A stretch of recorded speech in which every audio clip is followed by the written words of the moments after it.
The Philippines President Rodrigo Duterte has defied and angered the Catholic Church and Christians worldwide after he said he would quit if someone could prove to him that God exists. Hello and welcome to A Spirited Debate. I'm Lauren Green. Duterte has been in office just 2 years, but critics say he has become isolated at home and abroad, in part because of his spat with the church. He not only defied the existence of God, but used expletives to describe the God of the Judeo-Christian Bible. So is it worth taking up Duterte's challenge, or should he just be ignored? And here with his thoughts is Dr. Alex McFarland, author, director of Christian Worldview, North Greenville University. Welcome, Alex. Well, thank you, Lauren. It's good to be with you. Well, I hear that since then, Duterte has actually apologized to God. But I'm interested in first what your reaction to all of this is.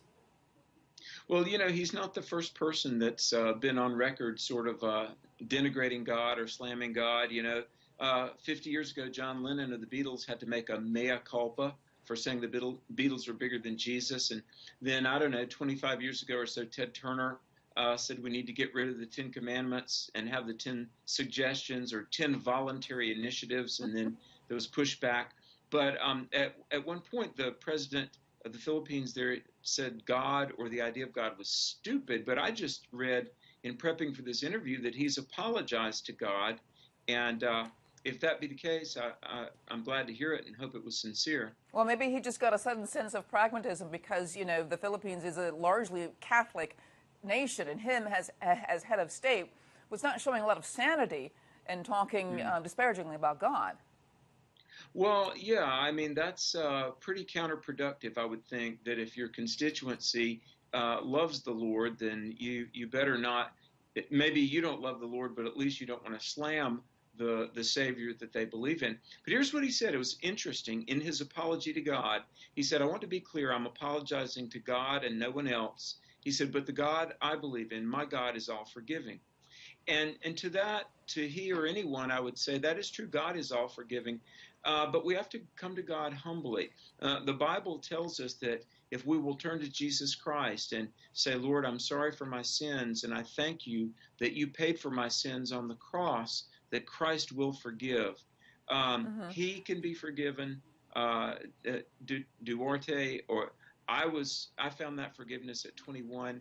And so this is a message that we all need to hear, that God is all forgiving, but we have to come to him humbly and repentantly. Well, I wanted to ask you a question because he brings up the question, though, that can anyone prove that God exists in a sense? In other words, the question is, you know, what proof is there that if there's a God, he would give you proof that he exists? You know, it really becomes this deep philosophical question. And even though he has apologized, the question still looms out there. Is it possible to have an objective standard to prove that God exists? I think it absolutely is. And we have to qualify what people mean by proof. If they mean a mathematical proof, like we could determine at what temperature steel melts or something like that, no. But you can't mathematically prove that George Washington crossed the Delaware. But in terms of what's called a statistical proof or the preponderance of evidence, God is an absolutely logical, likely inference. Creation had to have a creator. Design had to have a designer. The moral law came from a moral lawgiver. So when you look at all that we know about life, the most logical inference and admission is there is an all-powerful creator, a supernatural, eternal God that is beyond this timely world, a timeless God and creator. So I would say, yes, it is possible to prove God, not in the sense of a mathematical theorem, but in a most logical conclusion based on all the observable evidence. Very interesting. All right, Alex, thank you so much for being on A Spirited Debate. God bless you, Lauren. Thank you. All right. And also check out my podcast, Lighthouse Faith, Moving Forward in Truth and Love. And thanks for watching.